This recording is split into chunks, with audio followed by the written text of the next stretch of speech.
பிரியமானவர்களே, இயேசு கிறிஸ்துவின் இணையற்ற நாமத்தில் உங்களை வாழ்த்துகிறேன். இந்த மன்னாற்றுடைய இந்த டெய்லி பாட்காஸ்டை கேட்கிற உங்கள் ஒவ்வொருவரையும் கர்த்தர் ஆசீர்வதிப்பாராக.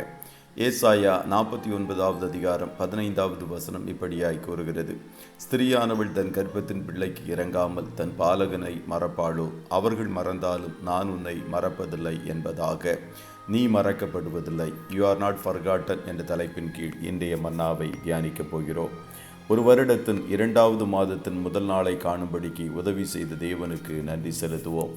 கர்த்தருடைய பிள்ளைகளை, நீங்கள் ஒரு நாளும் கர்த்தரால் மறக்கப்படுவதில்லை. உங்களை உள்ளங்கையில் ஆணிகளால் வரைந்து வைத்திருக்கிறார். உங்களை குறித்த நினைவாகவே இருக்கிறார். சூழ்நிலைகள் எதுவாக காணப்பட்டாலும் கர்த்தர் உங்களை மறக்கவே இல்லை.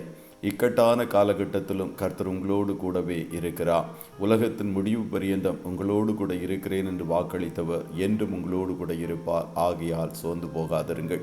மனிதர்கள் அநேக வேளைகளில் மறக்காமல் உதவி செய்வேன் என்று கூறியிருந்தும் மறந்து விடுவார்கள். பானபாத்திரக்காரனிடம் யோசேப்பு, நீ வாழ்ந்திருக்கும் போது என்னை நினைத்துக்கொள் என்று கூறியும் அவன் மறந்து விட்டான்.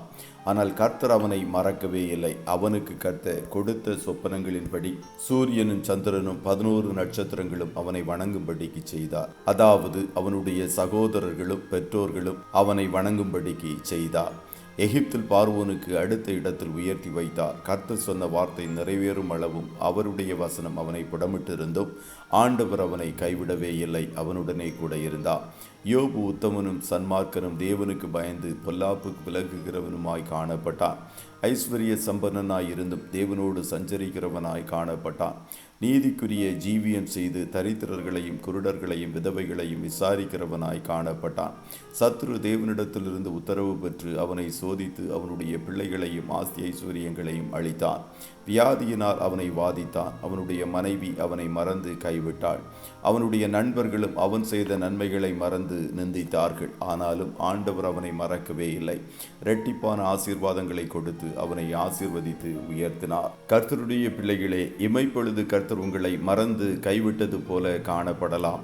ஆனாலும் நித்திய கிருபையுடன் இறங்குகிற கர்த்தர் அவர் ஒரு நாளும் உங்களை மறப்பதே இல்லை. ஆகையால் உற்சாகமாய் காணப்படுங்கள், மகிழ்ந்து களி கூறுங்கள். கர்த்தர் தாமே உங்கள் ஒவ்வொருவரையும் ஆசீர்வதிப்பாராக. ஜெபம் செய்வோமா?